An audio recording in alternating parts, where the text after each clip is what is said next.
Bienvenidos a GPS Legal, el podcast donde ubicamos los hechos en el derecho.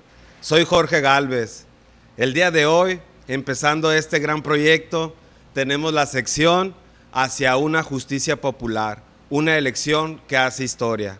Para ello, contamos con la presencia de el licenciado Edgar Didier López Mendívil, quien es candidato a magistrado colegiado en materia civil y laboral en el Quinto Circuito. Bienvenido, licenciado. Muchas gracias, Jorge. Efectivamente, yo vengo para hablarles de la candidatura a la que fui postulado por el Comité del Poder Ejecutivo Federal, y es precisamente la magistratura de circuito en materia civil y del trabajo del Quinto Circuito, pero específicamente del Distrito Judicial 2. Ahorita, que es sur, ¿no? Que es desde Hermosillo, centro, hacia el sur del estado. Ahorita comentamos si quieren ahí ciertas ciudades. Y para empezar, más así, ¿no?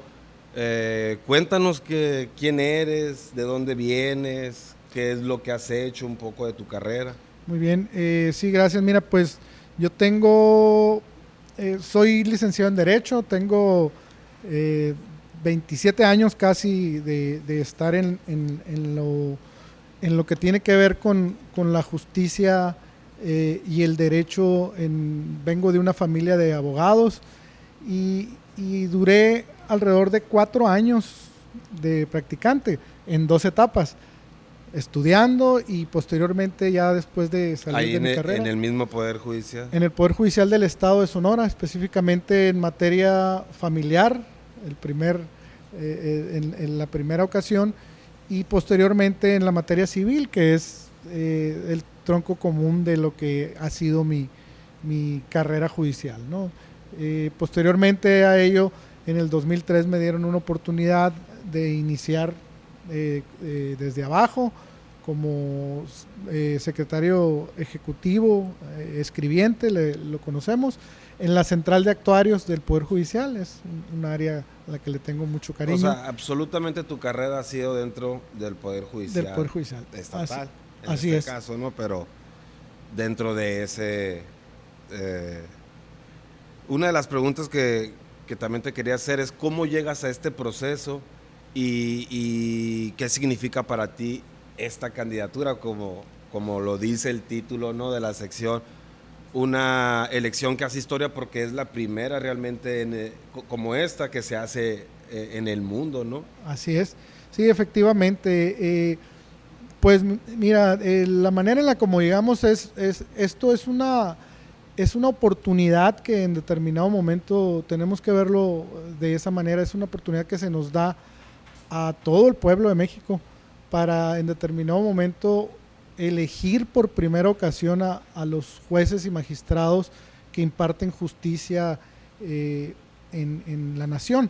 Efectivamente, como lo señalabas ahorita, y como lo comentábamos, mi carrera inició en el Estado, en donde el 97% aproximadamente de los asuntos que se ven en México es precisamente en la famosa justicia o llamada justicia cotidiana. Entonces, yo inicio como juez mixto en la ciudad de Guatabampo, Sonora, y ahí conozco de las materias civil, familiar, penal, mercantil y también amparo y algunos exhortos en materia laboral que nos llegaban para apoyarnos. Entonces, efectivamente me tocó recorrer el estado de Guatabampo. Mi cambio de adscripción es a la ciudad de San Luis Río Colorado, que curiosamente, bueno, les comento, San Luis Río Colorado forma parte de Sonora, pero no corresponde al Quinto Circuito. Al que te corresponde. Al que me corresponde a mí en determinado momento, pues convencer, si es deseo de los votantes, el que yo pueda impartirles justicia como magistrado colegiado.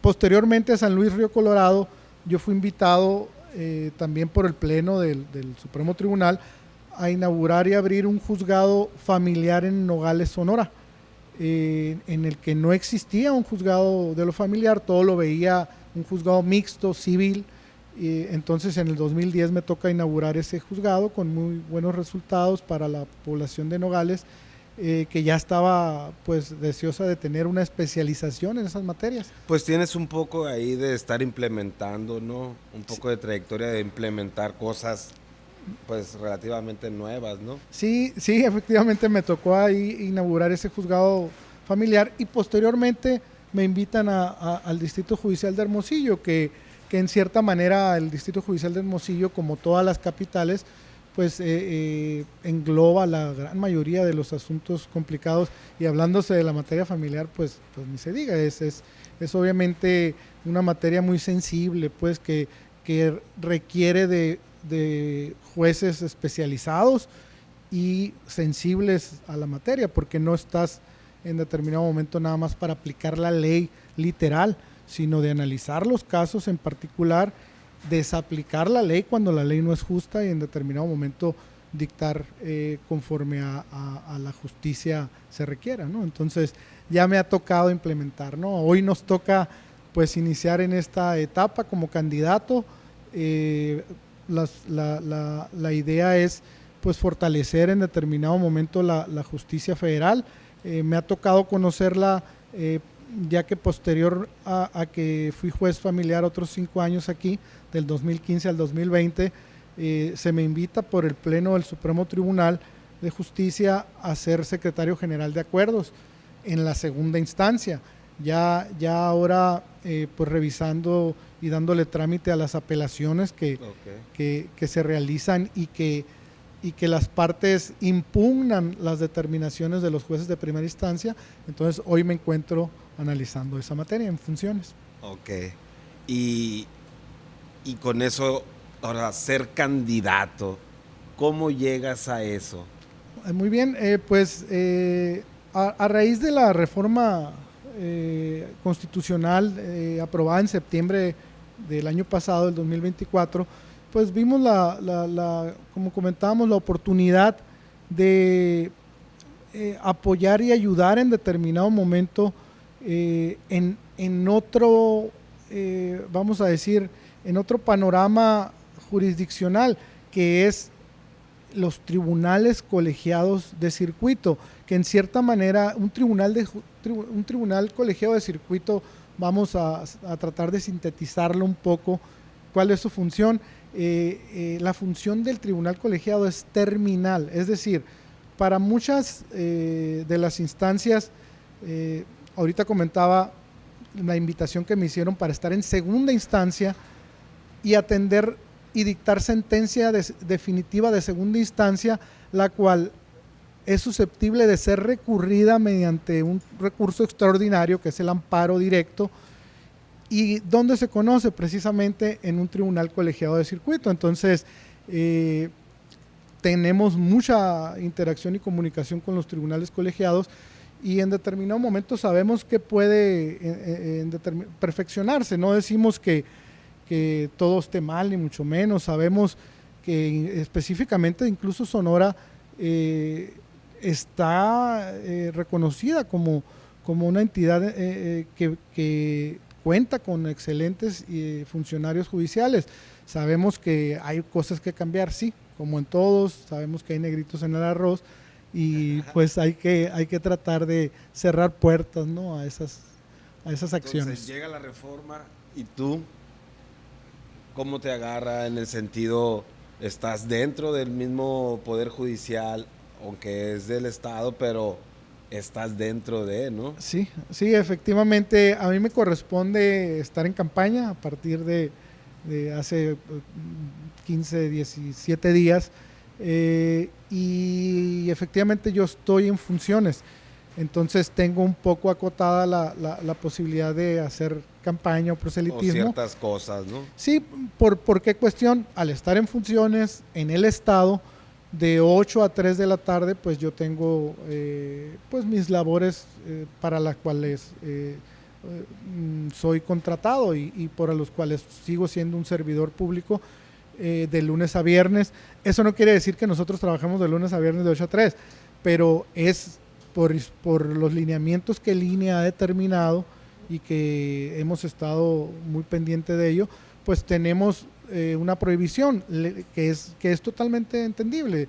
Es decir, tenemos la obligación de seguir dando la función como servidor, la función pública, y no descuidar pues la impartición de justicia incluso en este periodo tan importante.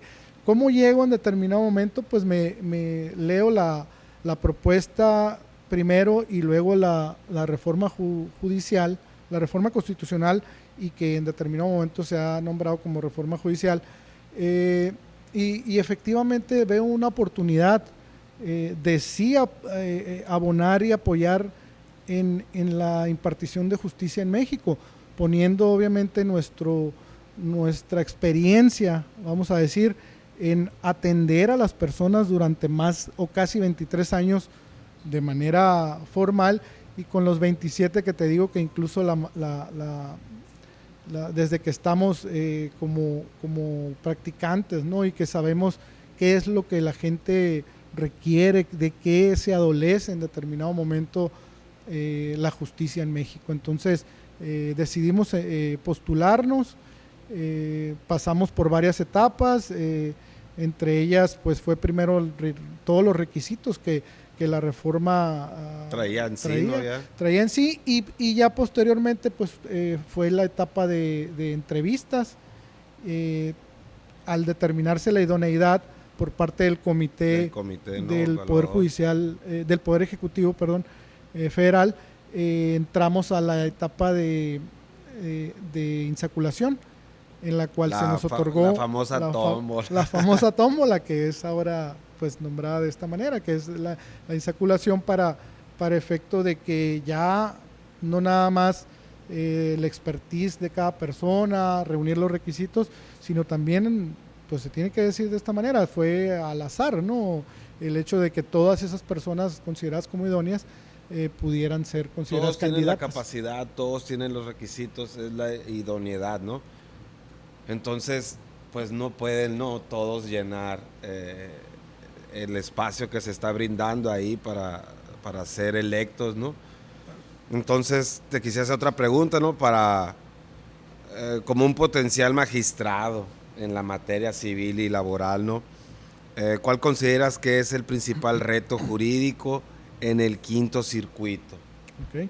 Bien, pues considero que en lo que corresponde a la justicia relativa a la magistratura de un tribunal colegiado en este circuito, se encuentra sobre todo el tener la empatía de ver los asuntos como lo que son, es decir, analizar caso por caso y tratar de quitar trámites engorrosos que a veces advertimos que porque la gente ve estos procesos muy lejanos, ¿no? O sea, ir con un magistrado. Ese ha sido uno de los grandes reclamos, y de que la gente incluso me ha comentado consideran que los tribunales colegiados no están abiertos al público, solamente ciertos abogados o los abogados.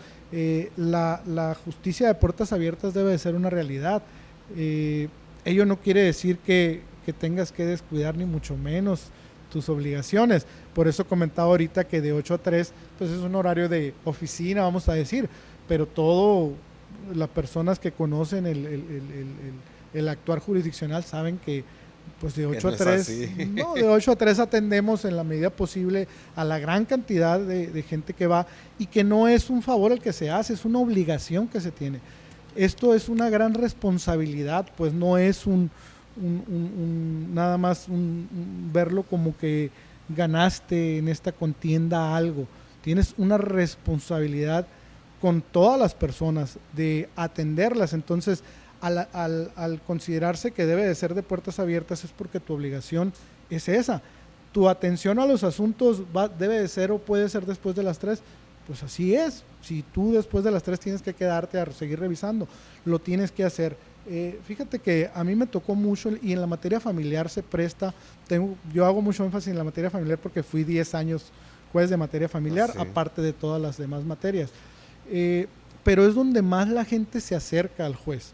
Es donde a mucha gente obviamente le puede o le duele las cuestiones de contractuales, créditos, deudas, obviamente la cuestión penal en los delitos, pero en la materia familiar toda la gente tiene su historia y tenemos la obligación de escucharlos. Entonces muchas veces la gente lo único que quería es ver quién es el juez que me va a resolver mi asunto y a escuchar su historia, y créeme que escuchar a las personas muchas veces es abrir esa válvula de presión que la gente trae Y y como que no dicen, se siente solamente atendida. quieren ir ¿Quién? a expresar lo que traen con quien va a ser quien juzgará, ¿no? ¿Quién En juzgará? su momento. Claro, Entonces, de tiene ahí todo. viene lo popular, todo este cambio, pues súper sustancial, porque pues cambia todo eso, ¿no? Claro, Entonces, claro. eh, ese, algunos dicen que la justicia no debe ser populista, dice. ¿Dónde está el límite entre escuchar a la sociedad y mantener la independencia judicial? Ok. Me imagino que hay una línea que es las que estabas contando más o menos, Claro, ¿no? claro, sí, definitivamente, bueno, el juez siempre lo hemos considerado nosotros y lo tenemos tan claro. eh, el juez debe saber, hay una frase de Sócrates que señalaba que el juez debe escuchar cortésmente, responder sabiamente, ponderar de manera sabia y correcta y decidir imparcialmente. Entonces, ¿cuál es la línea esta que señalas o que puedes verse afectada o pueden pensar que se ve afectada por ser elegido de manera popular?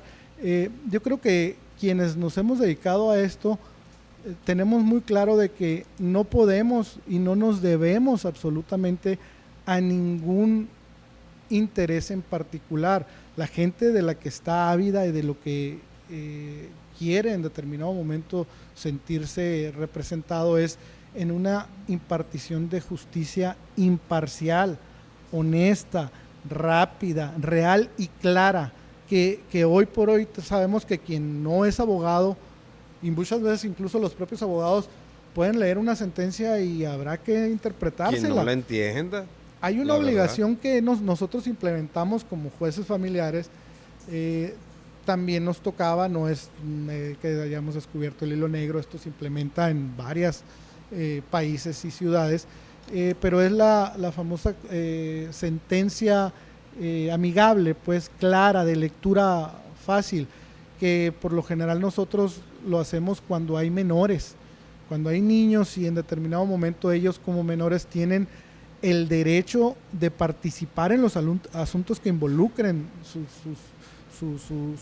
sus propios derechos. Nosotros les informamos, hablamos con ellos, los escuchamos y también al final redactamos una sentencia de fácil comprensión. Entonces, eso se puede en la medida también y la Buscar un proporción equilibrio de correspondiente. Sí. quitarle mucho lo técnico y dejarle más lo amigable ahí, ¿no? Es que no está peleado el hecho, claro, todo lo que tenemos la obligación constitucionalmente de atender punto por punto, prueba por prueba, valoración y argumento, puede realizarse. Si alguien quiere leer la sentencia en toda su extensión, ahí debe de estar, pero también la obligación de definir claramente cuáles fueron los puntos y cuáles son las determinaciones que se tomaron y por qué. Yo creo que no está peleado el hecho de determinar de manera clara una sentencia explicada, pues para que no nada más el abogado, la parte que está involucrada la entienda y entienda el por qué determinado magistrado, juez. La comentada, pues como venían, ¿te acuerdas? Los códigos, las constituciones. Así es. Viene lo técnico, pero luego viene la explicación. Los por qué. Más amigable, más común, ¿no? Con los términos. Entonces, muy delgadita esa línea, ¿no? Entonces, de ser esa persona o ese juzgador que escucha, pero también ser ese juzgador que aplica realmente la ley, ¿no? Y pues tú vienes de una carrera como la que también se ha mencionado mucho en todo este proceso, en una carrera judicial realmente. Entonces, ¿tú qué opinas ahora con esa carrera que tú sabes, que tú traes, a esta carrera que va a cambiar y pues no cambia en sí como se hacen las cosas de cómo juzgar, sino vas a llegar con otra prioridad, ¿no?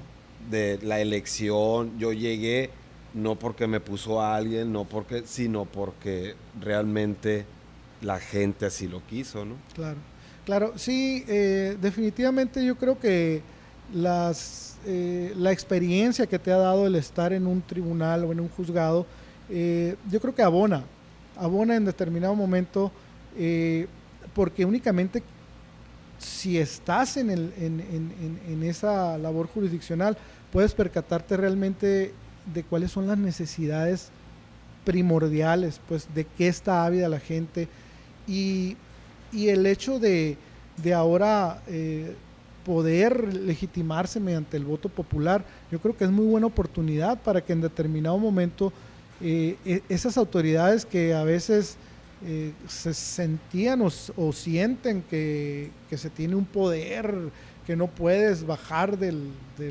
escalón, pues que lo hagan y que en determinado momento la gente sepa quién es, a quién eligió y por qué lo eligió y en determinado momento, ¿por qué no? Sí solicita que se rindan cuentas. Ojo, la objetividad no está o no debe de estar en tela de juicio. El juez no puede en determinado momento inclinarse hacia ningún lado. Incluso si tiene en determinado momento impedimentos respecto a un asunto, está obligado a dejar de conocer de un asunto. Entonces, yo creo que, y yo creo que incluso el pueblo no requiere ni quiere eso. Lo que quiere es que haya jueces realmente objetivos, imparciales y justos, porque a veces la legalidad y la justicia puede chocar. Nosotros sabemos que la ley dice eso y ni modo, pues dirá eso, pero si no es justo, también tenemos una obligación, que es el control de constitucionalidad, que cuando estamos en el estado tenemos es difuso, ese dilema. Sí, tenemos el dilema, inaplicamos leyes que en contraposición con la Constitución creemos que son injustas. Entonces, tenemos una obligación de ir más allá de la sola aplicación de la ley. Y tú, como candidato, ¿qué ofreces o qué harías, qué mecanismos propusieras para llegar a esa justicia que va a haber ahora popular? ¿Cómo llegar a esos lugares donde realmente hay muchas localidades todavía que no tienen justicia o están muy lejanos, ¿no? Sí, definitivamente uno de los derechos humanos que tiene todas las personas es la accesibilidad, pues, a esa justicia, que le sea asequible. Siempre, como lo comentábamos ahorita, se ha considerado que la justicia federal, como la nombran o señalan, no está al alcance de todas las personas. Lo cierto que, bueno, tenemos un estupendo recurso que es el amparo, que incluso pudieras no tener la necesidad de ser experto en la materia, pues existe suplencia, pero es uno de los recursos que se tiene para evitar el abuso de las autoridades y de los particulares, ojo, porque antes obviamente no se les consideraba como una persona que pudiera infringir o violentar derechos. Como autoridad, ¿no? Como autoridad. En ciertos casos, sí. En ciertos casos, si realiza la persona en particular actos que pudieran considerarse como de autoridad o que violenten la integridad y el derecho de las personas, por supuesto que procede el amparo. Entonces, yo considero que acercar a la gente, la justicia, es saber escucharlas, es saber en determinado momento hablarles también, y esa justicia de puertas abiertas tiene que ser una realidad, no nada más para que los abogados o las personas que se dediquen a esto puedan acercarse a los tribunales, sino toda persona interesada. Debe de existir, obviamente, capacitaciones al personal para atender de manera correcta a las personas, porque todo empieza de ahí. En muchas ocasiones el titular, si está en su despacho, si está en su oficina y no está en primera fila atendiendo a las personas, pues puede no enterarse de que la atención no es la correcta. Entonces, siempre he tenido claro que que la ética judicial es un requisito indispensable para que las personas sepan y tengan empatía en atender a la gente. Sepan que la gente que está ahí, que a veces puede no estar de la mejor, con el mejor ánimo, es perfectamente entendible. Si están ahí, obviamente tienen un problema. Tienen un problema. Gente que tiene problemas está en esas situaciones, pues. Exacto, sí. Entonces, yo creo que se busca esa cercanía, pues, que se pueda platicar de perdida, de comentar, pues, aunque no sea algo así en el proceso, que la gente se desahogue y sienta la cercanía de estar ante la autoridad, pues, popular en este caso, ¿no? En este caso así es, así es. Entonces, pues, hacemos una pausa y volvemos ahorita con más información aquí con nuestro invitado. Muy bien. Soy el profe Galvez y los invito a que se suscriban a GPS Legal, el podcast donde ubicamos los hechos en el derecho, con temas jurídicos de actualidad. Nos vemos en YouTube, en TikTok y en X. ¡Saludos!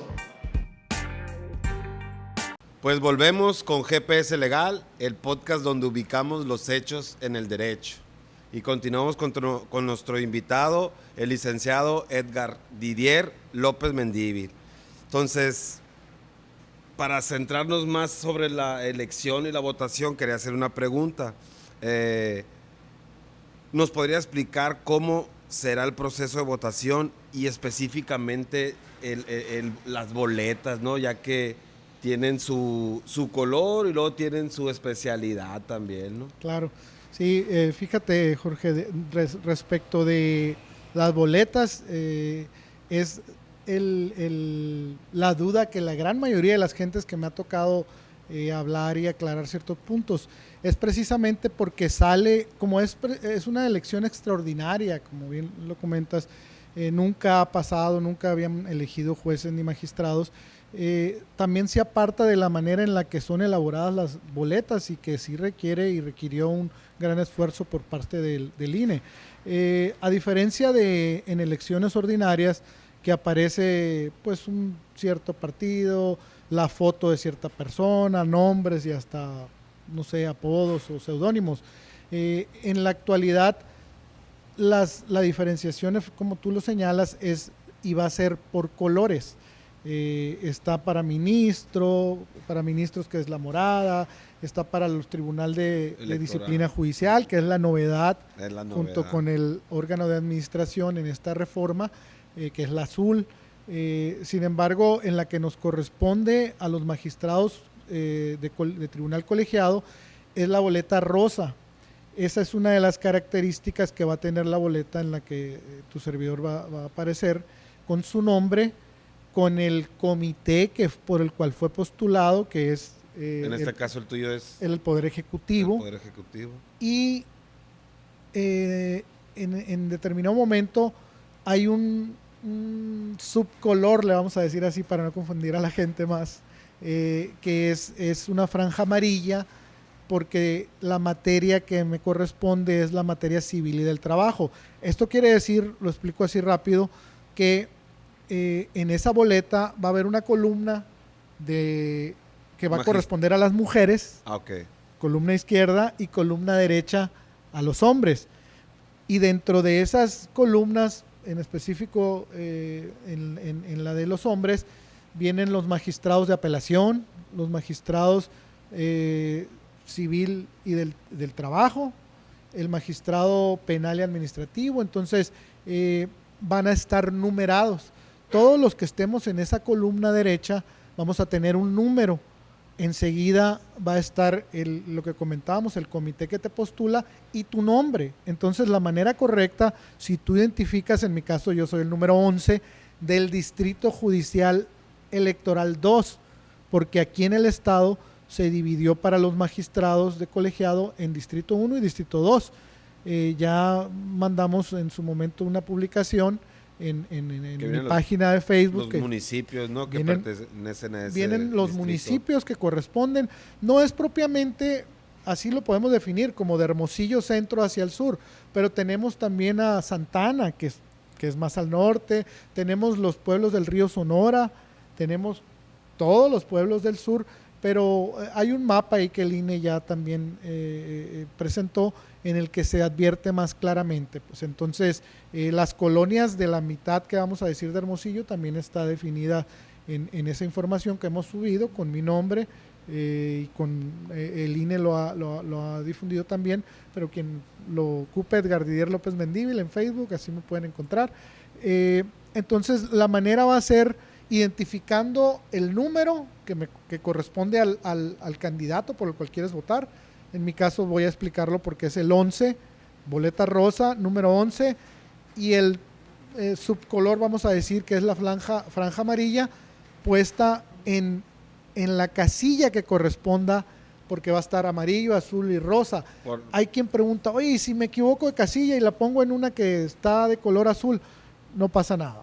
No pasa nada, no se va a nulificar por poner el número 11 en el área de los que corresponde a los candidatos hombres, pero obviamente está definido de esa manera para que te sea más fácil. El recuadro amarillo es el primero. Entonces a mí cuando me han pedido, oye, ¿cómo puedo votar por ti? Ah, bueno, en la boleta vas rosa. A agarrar la boleta rosa. La boleta rosa del Distrito Judicial 2, vas a buscar mi nombre, que el número 11 sea López Mendívil Edgar Didier, y en la primera de las casillas vas a poner el 11. Todos los números y la manera de votar es con 2 dígitos. Si eres el número 2, el número 3, 02, 03, en mi caso pues son 2 unos, entonces esa es la manera. Si tú quieres votar por una persona o 2 y no conoces a las demás, pues puedes hacerlo. Se recomienda que se informen en la página, el INE subió una herramienta muy valiosa también que se llama Conóceles.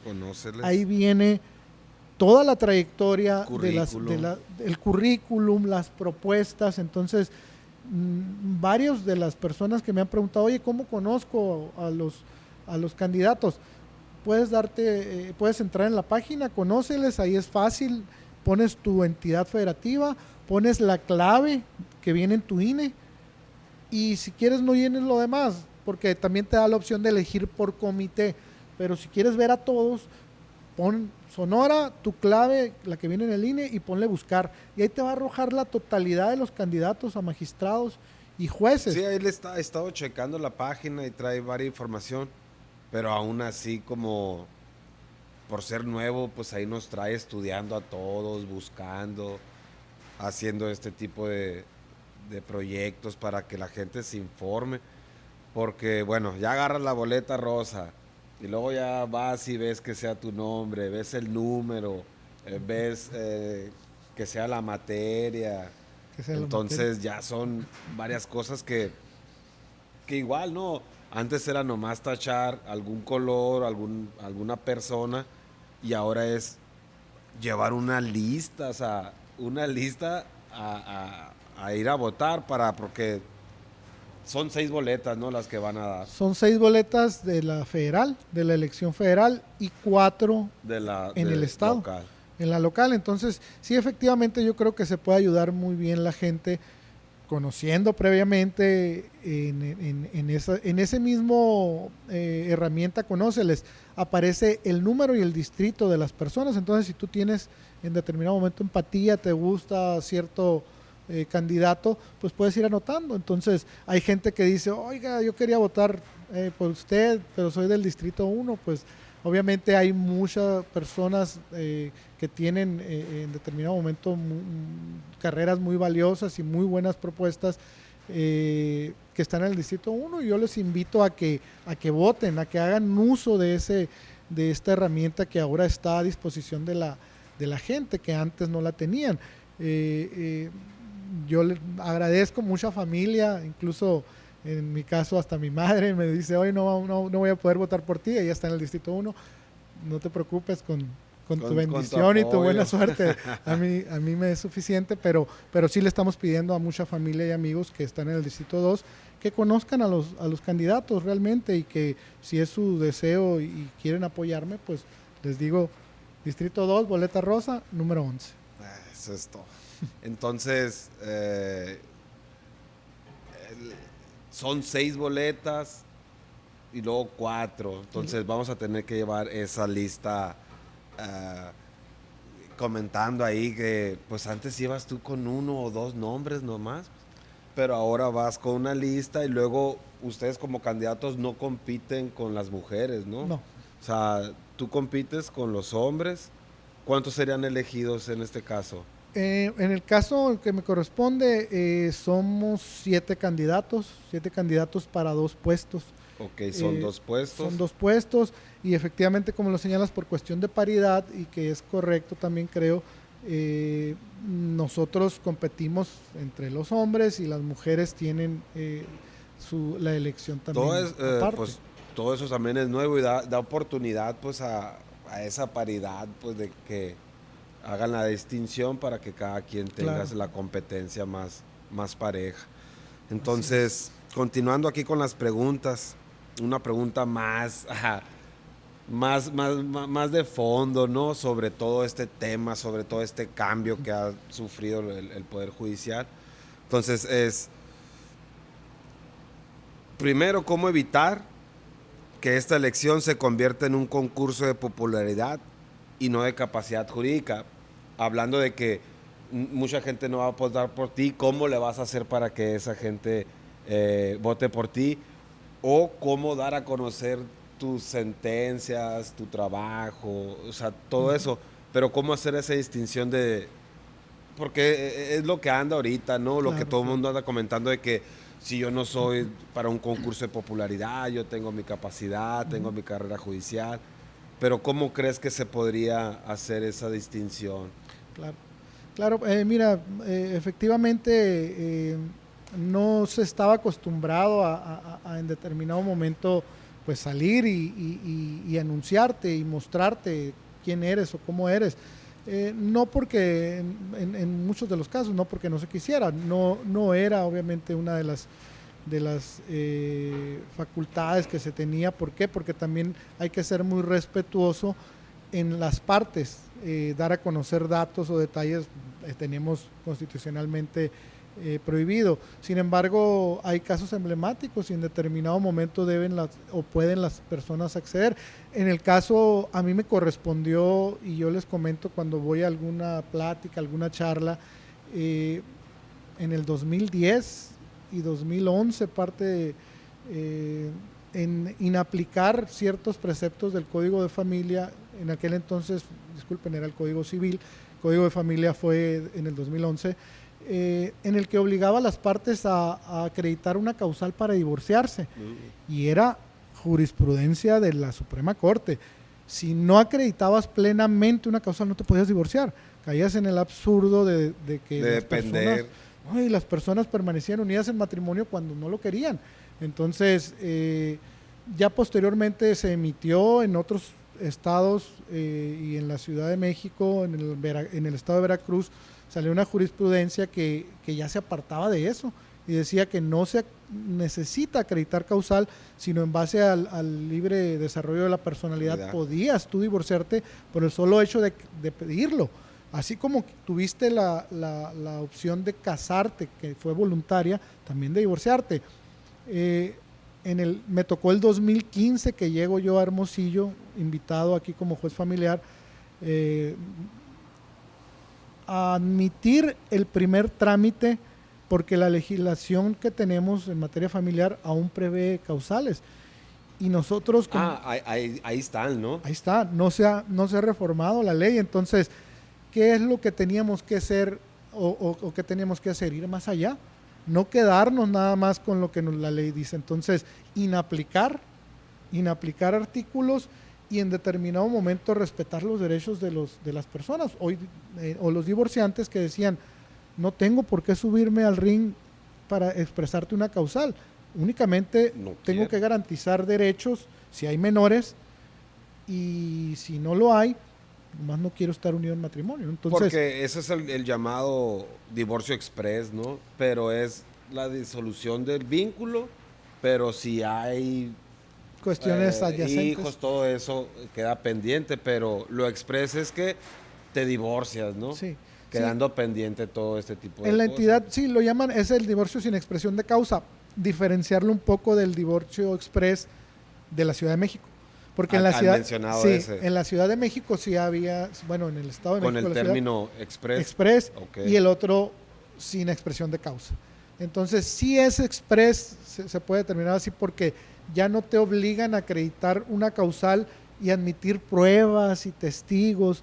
Las pruebas y que se lleven a desahogar va a ser para pretender liquidar una sociedad o acreditar las necesidades y capacidad económica del acreedor y deudor respectivamente. Entonces, cuestiones adyacentes al divorcio, pero el divorcio en sí no requiere prueba alguna. Entonces, como te comento, me tocó y era a lo mejor pudiera verse impopular o no, o bien era algo que requería la sociedad y en determinado momento a mí me corresponde admitir a trámite el primer asunto en el Estado y dictar la primera resolución o sentencia de un divorcio incausado. Entonces ahí empiezas a dar pauta y hasta la fecha continúa. Se le va dando forma, Se ¿no? le va Hasta dando como... forma e incluso hay una tesis de de un tribunal colegiado de aquí que analizando la legislación y en determinado momento el procedimiento que nosotros seguimos consideraron que era el idóneo. Entonces, es la idea pues de todo juzgador de buscar hacer lo menos engorroso posible el respeto de los derechos a las personas, ¿no? Sí, pues esa capacidad jurídica, ¿cómo la conocen? Pues cómo se hace popular, cómo llega a que la gente conozca, cómo... Porque siempre han dicho, ¿no? Que habla las resoluciones por Sí. ustedes, ¿no? A las personas juzgadoras. Pero pues para...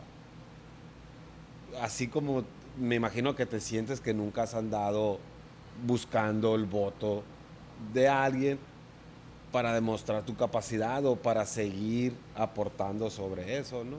Entonces, una otra pregunta que te quería hacer es relacionado a eso. Si dice, si una sentencia tuya es impopular, pero jurídicamente correcta, ¿cómo explicarías eso a los ciudadanos que te eligieron? ¿Okay? O sea, ¿cómo tu trabajo? Uh-huh. Sí, en este caso, mira, efectivamente bueno, habría que ver las aristas. Lo impopular pudiera deberse si mediáticamente fue, eh, Influyera ahí. sí, fue difundida de manera incorrecta. Ahora, se tiene una plataforma y se tiene, ya en determinado momento, se tiene la oportunidad de que los jueces expliquen sus sentencias, cosa que anteriormente no existía, que los medios, no todos, pero algunos señalaban y juzgaban casi un caso y la gente pues obviamente lo creía y así lo sancionaba, pero cuando estás en un tribunal y adviertes que no tienes elementos, que no son los elementos que salieron a la luz pública, pues la obligación de un juzgador no es buscar que causes en determinado momento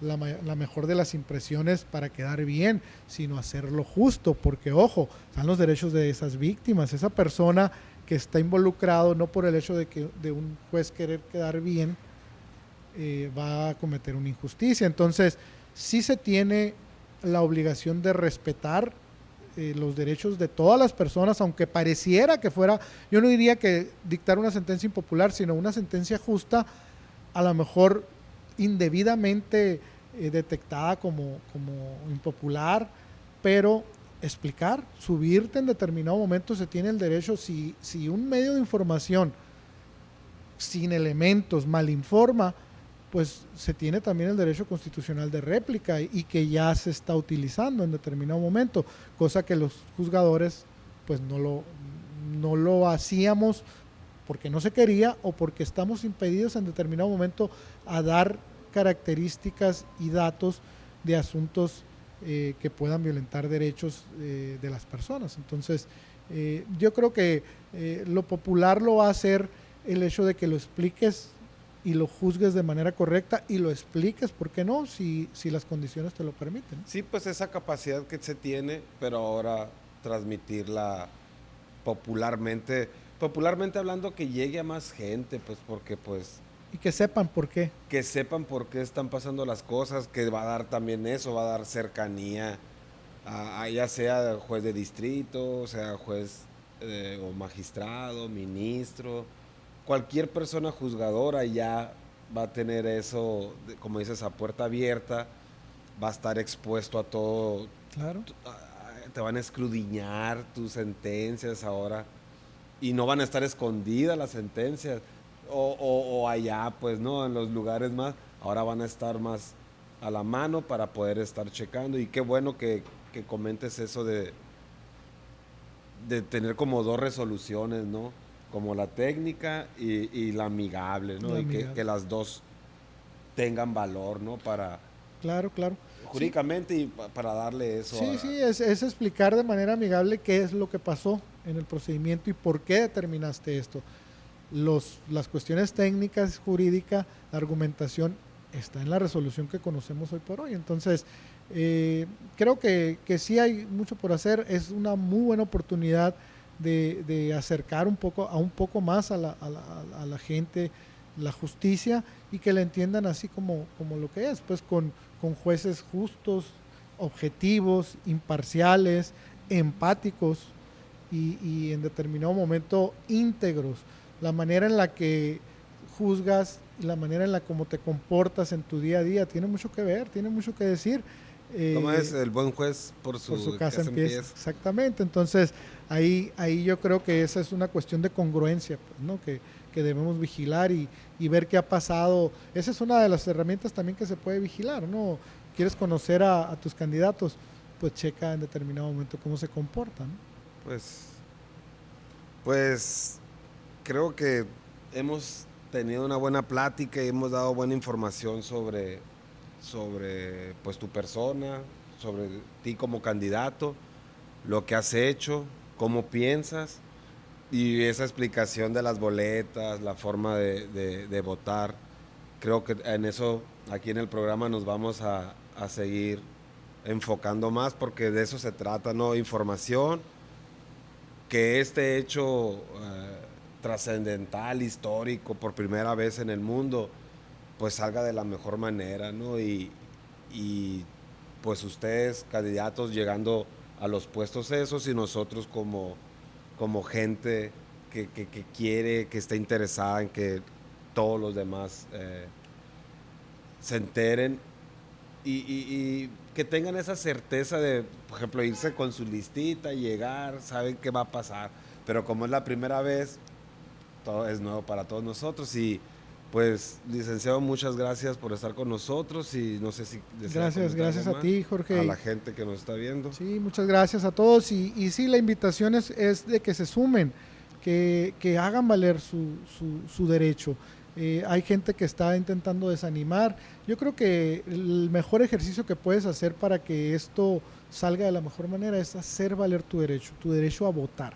Entonces, es una buena oportunidad y pues hagámoslo de esto un mejor país.